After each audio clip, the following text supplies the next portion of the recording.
Guys আসসালামু আলাইকুম। এই যে আমাদের টুনটুনি পুরি খেলা করতেছে উন্না দিয়ে, একা একাই উন্না পড়েছে। সে শাড়ি পরে ঘুরে বেড়ায়, আবার নামাজ পড়ে কি যে দুষ্টুমানি করতে পারে মাশাআল্লাহ। এই যে এখন সে খেলা করতেছে, দেখতেছে যে আমি ভিডিও করতেছি, দেখতে পেয়ে সে একটু ঢং করতেছে। এই যে নামাজ পড়তেছে। এখন আমার ছেলেও গেল নামাজ পড়তে। এই যে দুই ভাই বোন নামাজ পড়তেছে, সারাদিনই দুইজন এভাবে খেলাধুলা করে, আবার মারামারিও করে। ওরাই অনেক ভালো সময় কাটাচ্ছে। বড় হলে ওরা এই সময়টাকে অনেক মিস করবে।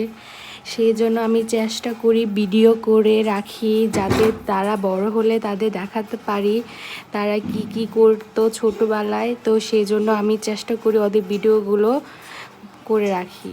তো আজকের ভিডিওটা এই পর্যন্তই। আল্লাহ হাফেজ।